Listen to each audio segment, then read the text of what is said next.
Good morning, everyone.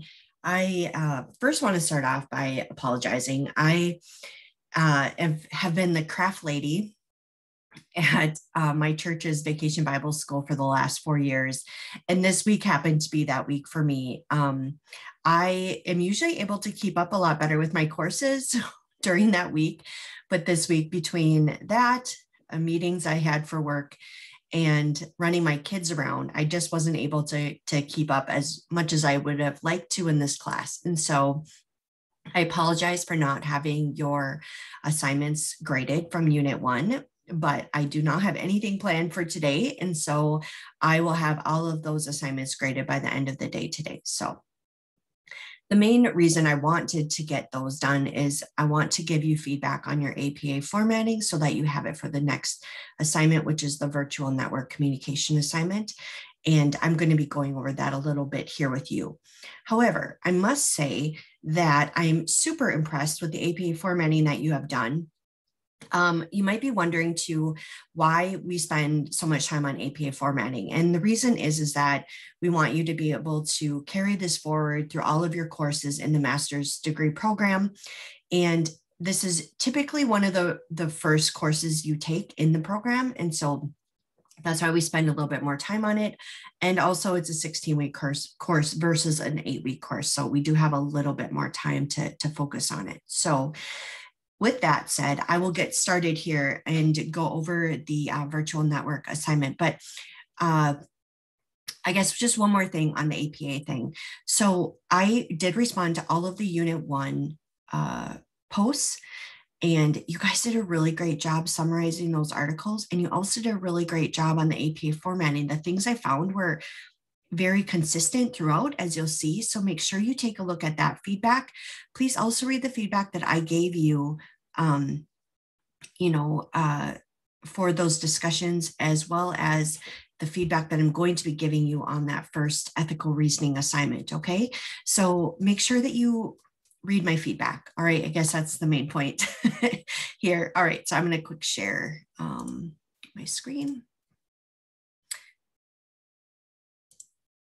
Okay, I actually need this pulled up. So this is the virtual network communication assignment. And the main, the rationale for this assignment is to get you all familiar with virtual communication and the issues and guidelines surrounding its use in healthcare, okay? And please read this introduction to the assignment. I don't want to take your time up by reading that to you, but our focus for this assignment is really on secure messaging and how you would go about educating providers on secure messaging. So you're going to put yourself in the place of someone that is implementing this at your organization, and you're going to be delivering the information to providers. And so what would you tell them about secure messaging, right? So first things first, it would be great if you could all research secure messaging on your own, take a look at what's out there and what's the latest and greatest on secure messaging. I think the most common form of secure messaging that I've seen is through patient portals, but you may find some other information out there. And so I'd love to see what you each come up with. Okay, so what I want you to do is I want you to develop some guidelines for the purpose of educating providers at a primary care clinic on secure messaging and the procedures for its use with patients at that clinic, okay? I am really okay with your guidelines taking any format that you would like. So the only real firm guideline I have is if you decide to develop a PowerPoint presentation, please make sure that you narrate it, okay? And that it would be great if I could see you too, if you have a video. But you could do a policy procedure, you could do a brochure, Prezi, I really don't care as long as I can open it. And if you do some type of presentation that it is narrated, so I can hear you deliver the content, okay? The guidelines that you're going to address in whatever format you choose need to be these here listed. So what is the purpose and what are the benefits of secure messaging? Okay. obviously you need to explain that to providers. Anytime you're implementing a new technology, they're going to wonder why are we doing this? What are the benefits, right? So make sure that you have a clear message on why you would be implementing secure messaging. They need to understand what type of information can be communicated via secure messaging. They should also have some guidance on when they need to communicate with their patients. Okay, so is that just after results come in for a lab test or an imaging procedure or whatever it is? Or is it any time that, I'm trying to think here of some examples. So when the patient messages them, is there expectations for them to respond via secure messaging? Is it a phone call? Is it the nurse that responds? How is that handled, right? When do they need to communicate?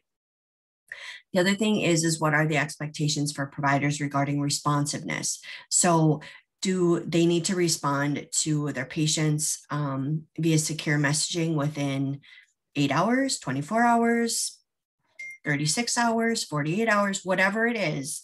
Do some research on that and find out what is kind of the standard in terms of responsiveness. So think about it in those different situations where maybe the patient is direct messaging the provider through the secure messaging software, or maybe it's they have a test result come back. So what is the expectation for responsiveness? And then talk about the documentation requirements. So does the provider need to document anything about the information obtained and given through secure messaging in the EHR? Does the secure messaging information automatically flow to the EHR? So doing some research on that would also be really good. Then lastly, what are the privacy and security issues and concerns surrounding secure messaging?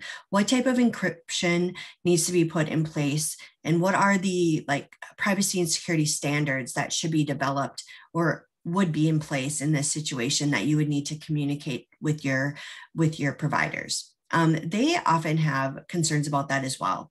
And so doing some research on that would be wonderful, and make sure that you're clearly addressing that. Of course, I will look for an APA formatted reference page. I did have a question about abstracts previously. So APA, a lot of times, they'll be addressing abstracts and the need for them. I will not be requiring any abstracts for any of these assignments in this course. I'm mainly looking for a formatted title page, the body of your document or whatever it is. This is for an essay. For this, I don't necessarily need all of that. I really just need your, flyer, PowerPoint, or brochure or policy and procedure. It doesn't matter, but I will be looking for an APA formatted reference page. And note that a reference page needs to start on a new page, right? It doesn't, when you stop typing, say your policy and procedure, make sure you insert a page break before you start your reference page. Okay. Lastly, I'm happy to help you with any questions that you might have on APA, so please put them. I also feel really bad that I missed Z's post in the 6502 community. So I have now set up alerts for myself. So I'll be getting an email message. I don't know why I didn't do that right away when the course opened, but so I'll be able to be more on top of those too. But if you know the answer to one of your classmates' questions, please go in and respond to that. Again, I'm sorry for not being more on top of things. I will be better, much better going forward here. And because I typically get things graded between Monday and Wednesday once assignments are due on a Sunday. So I apologize for my delay, and I will do better. So I hope you all have a really wonderful weekend, and I will see you in class on this next week. All right.